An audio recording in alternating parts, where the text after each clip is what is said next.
చాలాసార్లు మన వ్యక్తిగత జీవితాల్లో ప్రార్థనా జీవితాన్ని నెమ్మదిగా దిగజారిపోతాం. ఒక మాట చెప్తాను, ప్రార్థన చాలా ప్రాముఖ్యమైనది ప్రియులారా. అందుకనే సాధు సుందర్ సింగ్ అనే దైవ సేవకుడు అంటాడు, క్రైస్తవ జీవితము మెరుగుపరచబడాలన్నా, క్రైస్తవ జీవితం ఉన్నత శిఖరాల మీద ఉండాలి అన్నా ఈరోజు ఉపవాస ప్రార్థనలు, కన్నీరు ప్రార్థనలు, ప్రత్యేకమైన ప్రార్థనలు, 7 రోజులు ఉపవాస ప్రార్థనలు ఇవన్నీ మంచిదే. ఆయన చెప్తున్న మాట ఏంటి తెలుసా? ఒక విశ్వాసి ఆత్మీయ జీవితంలో ఎదగాలంటే ప్రార్థనా వాక్యము 2 రెక్కలు అని చెప్తాడు. అంటే చాలామంది వాక్యం ఎక్కువగా చదువుతారు, ప్రార్థన మర్చిపోతారు, లేదా ప్రార్థన ఎక్కువ చేస్తారు, వాక్యాన్ని మర్చిపోతారు. రెండూ కూడా సమతులికంగా చేయగలిగితే అది మనకి ఎంతగానో ఆశీర్వాదం. ఈరోజు ప్రార్థన గురించి కొన్ని విషయాలు చెప్పాలని ఆశపడతాను. ఎందుకంటే ప్రతి సంఘాల్లో ఫ్రైడే ప్రేయర్స్ జరుగుతాయి, ప్రతి కుటుంబాల్లో వ్యక్తిగత ప్రార్థనలు జరుగుతాయి, కుటుంబ ప్రార్థనలు. కానీ మన ప్రార్థన ఎలా ఉండాలి అంటే 4 రకాల ప్రార్థన అయి ఉండాలి. ఈరోజు ప్రార్థన గురించి ఇంకొక మాట చెప్తాను. అందుకనే బిల్లీ గ్రామ్ అనే దైవ సేవకుడిని ఒకసారి ఒక విలేకరులు ఇంటర్వ్యూ చేస్తారు. అయ్యగారు, మీరు ఇంత ఉన్నత శిఖరాల మీదకి ఎదగడానికి కారణం ఏంటి? ఒక 3 విషయాలు చెప్పండి అని అడిగినప్పుడు బిల్లీ గ్రామ్ అనే దైవ సేవకుడు ఆయన సజీవంగా ఉన్నప్పుడు ఆయన చెప్పిన మాట్లాడే తెలుసా? మొదటిది ప్రార్థన. ఓకే, వెంటనే ఆ విలేకరులు రాసుకుంటారు. రెండోది ఏంటి సార్ అంటే ప్రార్థన అంటాడు. అదేంటి సార్ మొదట అదే చెప్పారు. పోనీ మూడోది చెప్పండి సార్ అంటే మూడోది కూడా రాస్తారు, ప్రార్థన. ఈ 3 విషయాలు కూడా ప్రార్థన అని రాసినప్పుడు ఆయన చెప్తా అంటాడు, ప్రార్థన ఒకటే ప్రభు యొక్క కార్యాన్ని మన జీవితాల్లో జరిగిస్తుంది అంటాడు. ప్రార్థన తప్ప మరి ఏం లేదు. అందుకే ఒక దైవ సేవకుడు అంటాడు, ప్రార్థన వలన మనము ఎన్నైనా జయించగలమట. అందుకనే దానియేలు ప్రార్థన చేస్తున్నప్పుడు 21 రోజులు ఉపవాసం ఉండి ప్రార్థన చేయగా దేవుడు బబులోన్లో ఉన్న 70 సంవత్సరాల చెరసాల్లో ఉన్న వాళ్ళని, బబులోను బంధకాల్లో ఉన్న వాళ్ళని దానియేలు ప్రార్థన ద్వారా విడిపించాడు. ప్రియులారా, ఈరోజు మర్చిపోకు, ప్రార్థన చాలా శక్తివంతమైంది. ప్రార్థన చేయట్లేదా మోకాలు వేయడానికి? అందుకనే ఒక దైవ సేవకుడి గురించి నేను చెప్తున్నాను, జాగ్రత్తగా వినడానికి ఇష్టపడదాం. ఎవరు కారు? భత్ సింగ్ గారు. ఆయన కొన్నిసార్లు బలమైన పరిచర్య చేసినప్పుడు అనేక మంది ఆయన్ని ప్రశ్నలు అడుగుతున్నప్పుడు ఒకరోజు ఒక ఆయన అడిగారట, ఎన్ని వేల మందికి మీటింగ్ పెట్టి మీరు భోజనాలు పెట్టి ఎంతగా ఆత్మీయ జీవితాన్ని అందించడమే కాదు శారీరకంగా వాళ్ళని దీవించి పంపిస్తున్నారు, ఇది ఎలా సాధ్యం అంటే ఆయన అన్నారట, మీకు నిజంగా సత్యాన్ని తెలుసుకోవాలా, రహస్యాన్ని తెలుసుకోవాలా అంటే ఆయన యొక్క గదిలోనికి తీసుకెళ్లారట. గదిలోనికి తీసుకెళ్ళినప్పుడు వాళ్ళు కూడా అనుకున్నారట, ఈ గదిలో ధనం ఉందనో, లేకపోతే ఈ గదిలో బంగారం ఉందనో, లేకపోతే ఈ గదిలోని ఇంకేదో ఉందేమో, ఇదే కొలం రహస్యం అనుకున్నారట. వెంటనే అక్కడున్నవన్నీ కూడా ఆయనతో పాటు వచ్చిన అక్కడున్న పాస్టర్స్ అందరూ చూస్తున్నారు, సేవకులు. కానీ సాధు సుందర్ సింగ్ వెంటనే ఆయన మంచం మీద కూర్చొని మాట్లాడుతున్నారు. ఏమని మాట్లాడుతున్నారంటే, అది చాలా సులువు, మీ దగ్గర కూడా దొరుకుతుందని. మా దగ్గర ఎలా దొరుకుతుందండి? మీ దగ్గర ఉంది కాబట్టి మీరు ఎంతమందిని పోషించగలుగుతున్నారు, ఇన్ని కార్యక్రమాలు చేయబడుతున్నారు అంటే ఆయన మంచం కింద ఉన్న ఒక పరుపుని బయటికి తీసుకొస్తారు. ఎప్పుడైతే తీసుకొస్తారో అందరూ కూడా ఆశ్చర్యపోతారు. ఏంటి అంటే ఆ పరుపుకి 2 రంధ్రాలు ఉంటాయండి. ఏంటి ఆ రంధ్రాలు అంటే అంటాడు ఆయన, ఈ పరుపు మీద నేను మోకరించి ప్రార్థన చేస్తానే, ఆ రంధ్రాల్లోంచే దేవుడి కార్యాలు చేస్తాడని. నేను ఒక మాట చెప్తాను, నీ మోకాళ్ళు నేలను తాకితే ప్రభు కార్యాలు నీ ఇంట్లోకి వచ్చేస్తాయి. ప్రియులారా, ప్రార్థన అంత శక్తివంతమైన 4 రకాల ప్రార్థన చెప్తాను. మొదటి ప్రార్థన యేసు ప్రభు ప్రార్థన. ఏంటి అంటే it's a word based prayer. మొదటిది వాక్యానుసారమైన ప్రార్థన. యేసు ప్రభు శిష్యులకు నేర్పించాడు, పరలోకమందున మా తండ్రి. ఈరోజు నీ ప్రార్థనలో వాక్యం తప్పనిసరిగా ఉండాలి. వాక్యంగా లేకపోతే మరలా చెప్తున్నాను, నీ ప్రార్థన నిష్ప్రయోజనమే. వాక్యాన్ని ఎత్తి పట్టుకుని అడుగు, వాగ్దానాలను ఎత్తి పట్టుకుని అడుగు. వాక్యముతో కూడిన ప్రార్థన అయి ఉండాలి. నీ సొంత మాటలు చెప్పడం వల్ల ప్రార్థన ఫలించదు. అందుకే యేసు ప్రభు కూడా తన శిష్యులకు ప్రార్థన నేర్పించాడు, పరలోకమందున మా తండ్రి నీ నామం పరిశుద్ధపడిగాక. అంటే ఒక బిబ్లికల్ ప్రేయర్ మనకి చాలా అవసరం. అంటే వర్డ్ బేస్డ్ ప్రేయర్ చాలా అవసరం. వాక్యానుసారమైన ప్రార్థన చాలా ప్రాముఖ్యం. ప్రియులారా, ఈరోజు మర్చిపోకు, నువ్వు ఎవరైనప్పటికీ వాక్యానుసారమైన ప్రార్థన నీ జీవితంలో లేకపోతే నేను చెప్తున్నాను, నీ ప్రార్థన అంత విలువగా ఉండదు. ప్రతిదానికి ప్రభువా నీ వాక్యం చెప్తుంది, అడుగుడి మీకు ఇవ్వబడినని. నీకు అవసరత ఉన్నప్పుడు, లేదా నీ ఇంట్లో నీ పిల్లలకి ఫీజులు కట్టాలన్నా, లేదా నీ కుటుంబంలోని లేదా ధనము కొదువున్నా నువ్వు చెప్పాల్సింది ఏంటి తెలుసా? ప్రభువా నువ్వే నా కాపరి. కీర్తనలు 23వ అధ్యాయం 1వ వచనం చెప్తుంది, నాకు లేమి కలుగుదని. ప్రభువా నీ వాక్యం చెప్తుంది మత్తయి సువార్తలోని, సింహం పిల్లలైన ఆకలిగా ఉంటాయి కానీ నన్ను నమ్ముకున్న బిడ్డలను ఆకలిగా ఉంటాను. ప్రతిదాని వాక్యాన్ని ఎత్తి పట్టుకుని ప్రార్థన చేయాలి. ఫస్ట్ థింగ్ మరలా చెప్తున్నాను, వర్డ్ బేస్డ్ ప్రేయర్ ఉండాలి. వాక్యానుసారమైన ప్రార్థన ఉండగలిగితే నీ ప్రార్థన ప్రభు సన్నిధికి చేర్చబడుతుంది. మర్చిపోక ఈ రోజు నుంచి బైబిల్లో ఏదున్నా, కొన్నిసార్లు బలహీనత వచ్చిందా, అనారోగ్యం వచ్చిందా, వెంటనే చెప్పు, యెషయా 53 అధ్యాయము 1వ వచనంలో ప్రభువు నాతో మాట్లాడుతున్నాడు. ఏమని మాట్లాడుతున్నాడు తెలుసా? మరలా చెప్పు.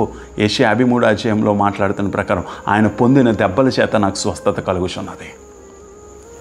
ఈరోజు మర్చిపోకు ప్రియులారా, ఆయన పొందిన దెబ్బల చేత నీకు ఏం కలుగుతుందట? స్వస్థత కలుగుతుంది. ఈరోజు ఎందుకు మర్చిపోతున్నావు నువ్వు? ఇలాంటి చిన్న విషయాల్లో వాక్యాన్ని ఆధారం చేసుకొని నీ పిల్లలు బాగోలేదా చెప్పు, ఆయన పొందిన దెబ్బల చేత నాకు స్వస్థత కలుగుతుంది. లేకపోతే నీ కుటుంబంలో నీకు నీ భర్తకి తెలియకుండా సమాధానం లేదా? ప్రభా, ఆయనకి ఇష్టమైన ప్రజలకు భూమి మీద సమాధానం కలుగునని నీ వాక్యం చెప్తున్నా. ప్రతిదీ వాక్యాన్ని ఆధారం చేసుకుని ప్రార్థన చేయాలి ప్రియులారా. రెండో విషయం నేను చెప్తాను, ప్రార్థనలో ఉండాల్సిన సెకండ్ థింగ్, కన్నీటి ప్రార్థన ఉండాలి. ఈ రోజుల్లో ఈ మాట చెప్పినప్పుడు నాకు చాలా బాధ అనిపిస్తుంది. ఎంతమంది కన్నీరు కార్చడం మానేశారు ప్రియులారా? ఒకసారి ఆలోచించండి. కన్నీరుతో కూడిన ప్రార్థనలు దిగజారిపోయే రోజుకి, కన్నీరుతో కూడిన ప్రార్థనలు రోజుకి ఆగిపోయేమో. ఎక్కడో వరదలు వచ్చినప్పుడు, ఎక్కడో తుఫాన్లు వచ్చినప్పుడు, ఇంట్లో పిల్లలకు బాగోలేనప్పుడు, లేకపోతే నీకు అనారోగ్యం వచ్చినప్పుడు, ప్రభువా నన్ను కాపాడు అని టీయర్స్ వచ్చేస్తాయి, కన్నీరు వచ్చేస్తాయి, వేదన వచ్చేస్తుంది, బాధ వచ్చేస్తుంది. నేను అంటాను, ఆ రోజు కాదు ప్రార్థన చేయాల్సింది. మరలా చెప్తున్నాను, ప్రతిరోజు కన్నీరు ప్రార్థన చేయగల. అందుకే మొదటి సమయంలో రాయబడి ఉంటుంది, మొదటి అధ్యాయంలో, హన్నా మూలిగిందట, కన్నీరు కాచి ప్రార్థన చేసిందట.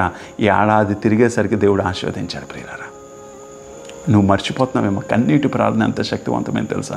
అందుకని ఒక దైవ సేవకుడు అంటాడు, నీ కన్నీరు బొట్టు నేలను తాకితే, మరలా చెప్తున్నాను, నీ కన్నీటి బొట్టు నేలను తాకడం అంటే ఆయన పాదపీఠం, ఆకాశం ఆయన సింహాసనం, భూమి ఆయన పాదపీఠం ప్రియులారా. ఎప్పుడైతే నీ కన్నీటి బొట్టు ఆయన పాదపీఠాన్ని తాకుతుందో, ఆయన హస్తం నీ భుజాన్ని తాకుతుందట. మర్చిపోకు. అంటే ఆయన దక్షిణ హస్తం వెంటనే నీ భుజాన్ని తట్టి నేను లేవనెత్తుతుంది, నీ షోల్డర్ని ట్యాప్ చేసి నిన్ను ఉన్నతంగా నిల్చొని పెడుతుంది. ఈరోజు ఏడవడానికి ప్రయత్నించు. ప్రార్థనలో ఏడుపు ఉండాలి ప్రియులారా. మనుషుల దగ్గర ఏడుస్తావు, ఎవరో మోసం చేస్తే ఏడుస్తావు, లేకపోతే ఎవరో కొడితే ఏడుస్తావు, ఎవరో తిడితే ఏడుస్తావు, ఎవరో బాధ పెడితే ఏడుస్తావు, నీ భర్త దగ్గరికి వెళ్ళి ఏడుస్తావు, నీ భార్య దగ్గరికి వెళ్ళి ఏడుస్తావు, లేకపోతే నీ కుటుంబ సభ్యుల దగ్గరికి వెళ్ళి ఏడుస్తావు. అవన్నీ ఏడుపులు ఏం చేస్తావు తెలుసా? నీ బాధను పంచుకున్నప్పుడు నువ్వు దిగజారిపోతావు, నువ్వు ఏడుస్తున్నప్పుడు నీ స్థాయి తగ్గిపోద్ది. కానీ దేవుని సన్నిధిలో కానీ ఆయన పాదాలు పట్టుకుని ఏడిస్తే చెప్తున్నాను, నీ కన్నీటి ప్రార్థన ప్రభు నేను భుజాన్ని తట్టి లేవనెత్తుతాడు ప్రియులారా. మర్చిపోక ఈరోజు నువ్వు మనుషుల దగ్గర కాదు కన్నీరు కార్చాల్సింది, జీవం కలిగిన దేవుని దగ్గర కన్నీరు కార్చాలి. నువ్వు మనుషుల దగ్గర కాదు ఉండాల్సింది, జీవం కలిగిన దేవుని సన్నిధిలో కన్నీరు కార్చాలి. మనుషుల దగ్గర ఎందుకు ఏడుస్తున్నావు? చులకనైపోతావు. మనుషుల దగ్గర ఎందుకు ఏడుస్తున్నావు? చాలామంది మనుషుల దగ్గర ఏడుస్తారు, అయ్యో నాకు ఎవరు సహాయం చేసిన లేరని. నేను అంటాను, మనుషుల దగ్గర కాదు ఏడాల్సింది, ప్రభు సన్నిధి. అన్న కన్నీరు కాచి ప్రార్థన చేసింది. ఈ ఏడాది తిరిగేసరికల్లా తన నేమ్ ట్యాగ్ మారిపోయింది. అప్పుడు వరకు గొడ్రాలు అని పిలిచిన అన్నాని తల్లిగా పిలిచారు. అప్పుడు వరకు అన్నాని ఎవ్వరూ కూడా ఆ యొక్క తరంలో కొన్ని కార్యక్రమాలకి గొడ్రాలని ఆహ్వానించరు. అలాంటిది అన్న యొక్క భవిష్యత్తుని మార్చేసుకుంది. కన్నీటి ప్రార్థన అంత గొప్పది ప్రియులారా. మూడో విషయం నేను చెప్తున్నాను. మూడో ప్రార్థన ఏమవసరం తెలుసా? రిపెంటెన్స్ ప్రేయర్, పశ్చాత్తాపంతో కూడిన ప్రార్థన. ఈ ప్రార్థన గురించి అస్సలు మనం ఎవ్వరము కూడా ఆలోచించట్లేదు. పశ్చాత్తాప ప్రార్థన, అయ్యో నేను పాపం చేశాను. అందుకే దావీదు రాసిన కీర్తనలో 51వ కీర్తనలో అంటాడు, బెత్షెబాతో పాపం చేసిన తర్వాత 2 సమూయేలు 12వ అధ్యాయంలో చాలా స్పష్టంగా రాయబడి ఉంటుంది. నాతాను ప్రవక్త ఎప్పుడైతే దావీదు దగ్గరికి వస్తాడో వెంటనే దావీదు ఒక మాట చెప్తాడు, నేను పాపం చేశాను. ఉపవాసం పెట్టుకొని పశ్చాత్తాపడతాడు. అందుకనే బైబిల్ గ్రంథంలో చాలా స్పష్టంగా రాయబడి ఉంటుంది ప్రియులారా. 51వ కీర్తన, ప్రభా నేను పాపం చేశాను, నన్ను శుద్ధిని చేయి, ఈశోపుతో కడిగి శుద్ధి చేయి, హిమము కంటే నన్ను తెల్లగా చేయి. ఈరోజు మూడో ప్రార్థన నువ్వు గుర్తించుకో, ప్రే విత్ రిపెంట్, పశ్చాత్తాపడు. ప్రభా నేను పాపినయ్యా, కొన్నిసార్లు నా చూపులు పాపంలో ఉన్నాయి. అందుకనే యోబు అంటాడు కదా, నా కళ్ళుతో నేను నిబంధన చేసుకుంటున్నాను. I make a covenant with my eyes.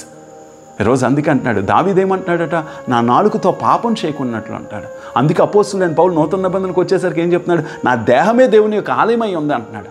అంటే నీ దేహంతో పాపం చేయకూడదు, నీ చూపులతో పాపం చేయ. అంటే కొన్నిసార్లు చేస్తున్నప్పుడు నువ్వు రెపెంట్ అవ్వాలి. అందుకంటాడు కదా, ఎవడైతే ఒప్పుకుని విడిచిపెడతాడో దేవునికి కనికరం ఉంటుంది. ప్రే విత్ రెపెంట్. ఈ రోజు నుంచి నీ కన్నీరు కాచి ప్రార్థన చేయి. రోజుకొకసారైనా నీ కన్నీరు బొట్టుతో ప్రార్థన చేయి, లేదా పశ్చాత్తాపంతో ప్రార్థన చేయి, వాక్యానుసారంగా ప్రార్థన చేయి. ఎప్పుడైతే ఏడుస్తావో, ఎప్పుడైతే పశ్చాత్తాపడదో, అయ్యా నేను పాపినయ్యా. అందుకే యెషయా గ్రంథము 6వ అధ్యాయంలో చూసినట్లయితే చాలా స్పష్టంగా రాయబడి ఉంటుంది కదా, ఎప్పుడైతే ధవల సింహాసనం మీద అత్యున్నత సింహాసనమైన దేవాది దేవుడిని చూస్తాడో వెంటనే యెషయా అంటాడు, అయ్యా నేను అపవిత్రమైన పెదవులు గలవాడిని, నేను అపవిత్రమైన పెదవులే. నన్ను కాల్ చెయ్యా. ఈరోజు నిజంగా చెప్తాను, దేవుని సన్నిధిలో కానీ నువ్వు వచ్చేస్తే పూర్తిగాన తెలియకంటే పశ్చాత్తాపము, కన్నీరు, వాక్యానుసారమైన ప్రార్థన బయటకు వస్తాయి. ప్రార్థన పెదవులతో చేయకండి, దయచేసి ప్రార్థన పెదవులతో చేయకండి. ఉదయకాల ప్రార్థనలో, సాయంత్రకాల ప్రార్థనలో, మధ్యాహ్న ప్రార్థనలో, ఉపవాస ప్రార్థనలో, ఫ్రైడే ప్రేయర్లో, ఆల్ నైట్ ప్రేయర్స్, ఇక్కడ చాలా ప్రార్థనలు మన క్రైస్తవులుగా జరుగుతుంటాయి. కానీ అవన్నీ ప్రార్థనలు ఏంటి తెలుసా? పశ్చాత్తాపంలో కాదు, పరిశుద్ధమైన ప్రార్థనలు, నీతి ప్రార్థన కాదు, స్వనీతి ప్రార్థన. ఆ ప్రార్థన ఏంటి తెలుసా? వాక్యానుసారమైన కాదు, వాక్ చాతుర్యంతో కూడిన ప్రార్థనలు అయిపోతున్నాయేమో.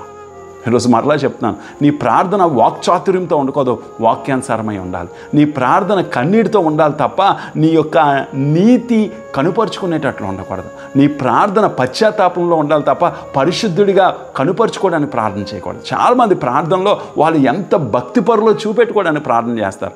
ఎందుకంటే ఆ ప్రార్థన దేవుడు వినడానికి ఇష్టపడ్డాం. బైబిల్ గ్రంథంలో ప్రార్థన గురించి రాస్తున్నాడు కదా, పరిసయ్యుల గురించి లేకపోతే శాస్త్రుల గురించి. వాళ్ళు ఏం చేశారు?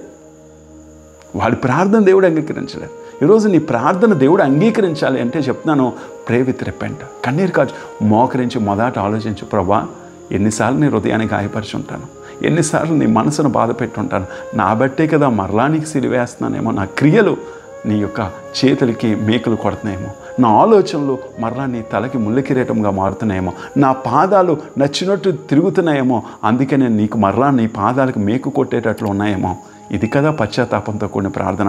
నాతాను ప్రవక్త ఎప్పుడైతే దావీదు దగ్గరికి వచ్చాడో, దావీదు నువ్వు పాపం చేసావంటే వెంటనే 3 రోజులు ఉపవాస ప్రార్థన డిక్లేర్ చేసుకొని కన్నీరు కార్చి, ప్రభా నన్ను ఈశోపుతో కడిగి శుద్ధి చేయి, నీ యొక్క సన్నిధి నుంచి నన్ను తోసివేకయ్యా, హిమము కంటే నన్ను తెల్లగా చేయని ఎంత కన్నీరు వేదంతో ప్రార్థన చేశాడు ప్రియులారా. ఈరోజు నీ ప్రార్థన అలా ఉంటుందా? మొదటి ప్రార్థన మరలా చెప్తున్నాను, వాక్యానుసారమైన ప్రార్థన. రెండో ప్రార్థన కన్నీటి ప్రార్థన హన్నా వలె. మూడో ప్రార్థన పశ్చాత్తాప ప్రార్థన దావీదు వలె. నాలుగో ప్రార్థన ఎవరి ప్రార్థన తెలుసా? శ్రమల్లో విడిపించబడుటకు ప్రార్థన చేయాలి. ఎలాంటి ప్రార్థన అట? శ్రమల్లో ఉన్నప్పుడు ప్రార్థన. ఎలాంటి శ్రమ తెలుసా? 3 రోజులు తిమింగలం కడుపులో ఉన్నాడండి, చేప కడుపులో ఉన్నాడు. యోనా మనకు బాగా పరిచయం. యోనా గ్రంథంలో 4 అధ్యాయాలు ఉంటాయి. మొదటి అధ్యాయంలో యోనా ఎక్కడికి వెళ్ళాలి? నినివే వెళ్ళాల్సినోడు తర్షీష్కి వెళ్తాడు. 2వ అధ్యాయంలో యోనాను మింగేస్తుంది. 3వ అధ్యాయంలో యోనా ప్రకటిస్తాడు. 4వ అధ్యాయంలో దేవుడి కార్యాలు జరుగుతాయి. ఈరోజు గుర్తుంచుకోండి, యోనా జీవితంలో బుక్ ఆఫ్ జోనా మనం చదువుతున్నప్పుడు కన్నీరు కాచి ప్రార్థన చేస్తాడండి. శ్రమలో ఉన్నాడు. ఎందుకు తెలుసా? ఆ యొక్క తల్లి గర్భంలో ఉన్నప్పుడు ఎలా ఉన్నామో తెలియదు, కానీ యోనాను కానీ ఇంటర్వ్యూ చేస్తే అంటాడు, అయ్యో నేను అసలు చాలా భయానికి, ఆందోళనకి గురైపోయాను. శ్రమల్లో ఉన్నప్పుడు అలా ప్రార్థన చేయాలి. నేను అనుకుంటాను ఆ 3 రోజులు యోనా చేప కడుపులో ఉన్నప్పుడు పడుకోవడానికి కూడా మనసు ఎక్కడా కూడా అంగీకరించి ఉండదు. ఎందుకు తెలుసా? ఏం జరుగుతుందో తెలీదు. చుట్టూ చూస్తే ఆ యొక్క ముళ్ళులు ఉంటాయి. ఎందుకంటే మనం కూడా చేపలు తింటున్నప్పుడు మధ్యలో ఒక ముళ్ళు ఉంటుంది కదా, ఆ యొక్క అస్థిపంజరంలా కనబడి ఉంటుందేమో. యోనా ఇవన్నీ చూస్తున్నప్పుడు ఏంటో అర్థం కాలేదేమో. యోనా ఇవన్నీ ఆలోచిస్తున్నప్పుడు అంత శ్రమలో ఎలా ప్రార్థన చేశాడో అలా ప్రార్థన చేయడానికి ఇష్టపడాలి. అలాగ నువ్వు ఆ వేదన గుండా వెళ్తూ ప్రార్థన చేయాలి. శ్రమ వస్తుందా? నీ పిల్లలు బాగోలేదా? నీ కుటుంబం పాడైపోయిందా? లేకపోతే నీ భర్త ఆరోగ్యం బాగోలేదా? ఉద్యోగంలో అనుకున్న స్థాయిలో ఎదగలేకపోతున్నావా? లేకపోతే నీ కుటుంబ పరిస్థితులు అన్నీ విచ్ఛిన్నమైపోతున్నాయా? నీ ఆరోగ్యం రోజు రోజుకి క్షీణించిపోతుందా? లేకపోతే ధనం వచ్చినట్లు వెళ్ళిపోతుందా? ఇన్ని శ్రమలు ఉంటున్నప్పుడు ఎలా సుఖంగా ఉండి ప్రార్థన చేయగలుగుతున్నావు? లోకం చాలా భయంకరమయ్యా. అందుకే 1 పేతురు అంటాడు, బైబిల్లో రాయబడిన ప్రకారము గర్జించు సింహం వలె ఎవరిని మృంగుదామా అని దుష్టుడు వెతుకులాడుతున్నాడట. ఈరోజు ఇన్ని శ్రమలు నీ మీదకి వస్తున్నప్పుడు, అందుకే చాలామంది అంటారు శ్రమలు పడుతుంది, యోబు వల్లే దేవుడు నన్ను పరీక్ష. లేదండి, మనం యోబులమి అపోస్తులమైన పౌలను కాదు శ్రమలు పెడితే మనల్ని సువర్ణంగా మార్చడానికి. నేను మరలా చెప్తున్నాను, నీ శ్రమ నీ అవిధేయతను బట్టి వస్తుందేమో. నీ శ్రమ నువ్వు దుష్టుడికి ఎక్కడో అవకాశం ఇచ్చావేమో. నీ శ్రమ లేకపోతే నువ్వు చేస్తున్న క్రియలు కొన్నిసార్లు అవిధేయకరంగా ఉండబట్టే వస్తుందేమో. అంతేగాని దేవుడు పరిశోధించేస్తున్నాడు, దేవుడు శోధించేస్తున్నాడు, దేవుడు నన్ను టెస్ట్ చేస్తున్నాడు. నీకు తెలుస్తుందండి శ్రమ అవిధేయతను బట్టి వస్తుందా. ఇన్ని శ్రమల్లో ఉన్నప్పుడు నువ్వు యోనా వలె ప్రార్థన చేయి, తప్పనిసరిగా నీ ప్రార్థన ఆలకిస్తాడు. ఈరోజు ప్రార్థన గురించి చెప్పాలని దేవుడు నా హృదయంలో పెట్టిన భారాన్ని బట్టి ఈ 4 విషయాలు మీ ముందు ఉంచాలని నేను ఆశపడుతున్నాను. మొదటి ప్రార్థన వాక్యానుసారమైన ప్రార్థన యేసు ప్రభు శిష్యులకు నేర్పింది. రెండో ప్రార్థన మరలా చెప్తున్నాను, కన్నీరు ప్రార్థన హన్నా వలె ప్రార్థన చేయాలి. మూడోది నాతాను ప్రవక్త ఈ దావీదుకి ఎప్పుడైతే చెప్పాడో దావీదు 3 రోజులు కన్నీరు కాచి ప్రార్థన చేశాడు. 4వ ప్రార్థన శ్రమల్లో ఉన్నప్పుడు యోనా ప్రార్థన చేశాడు. అలాంటి ప్రార్థన చేయగలిగితే నీ ప్రార్థన శక్తివంతమే కాదు, నీ ప్రార్థన జవాబులను ఇవ్వడమే కాదు, నీ ప్రార్థన నిన్ను ఉన్నత శిఖరాల మీదకి తీసుకెళ్ళిపోద్ది. ప్రియులారా, కళ్ళు మూసుకుందాం, ప్రార్థన చేద్దాం. ప్రభువా, నిజంగా ఈ ప్రార్థనలో ఉన్న లక్షణాలు మా జీవితాల్లో ఉండడానికి సహాయం చేయి. ఈ ప్రార్థనలో ఉన్న లక్షణాలు మా కుటుంబాల్లో ఏలుబడి చేయడానికి సహాయం చేయి. ఈ ప్రార్థనలో ఉన్న గుణగణాలు ప్రభా నిజంగా వాక్యానుసారమైన ప్రార్థన అయి ఉండాలి. ప్రభా, మా ప్రార్థన కన్నీటితో ఉండగలగాలి, మా ప్రార్థన పశ్చాత్తాపంతో ఉండగలగాలి, మా ప్రార్థన శ్రమంలో ఉన్నప్పుడు యోనా ప్రార్థన చేసినట్టు అలాంటి ప్రార్థన చేయగలిగే కృపని ఈ కార్యక్రమం చూస్తున్న ప్రతి ఒక్కరికి దయచేయమని అడుగుతున్నాం. నీకే మహిమ ఘనత ప్రభావాలు చెల్లించుకుంటూ యేసుక్రీస్తు సర్వశక్తి కలిగిన నామంలో అడిగి వేడుకొంచున్నాము తండ్రి. ఆమేన్. God bless you. దేవుడు మనందరినీ దీవించును గాక.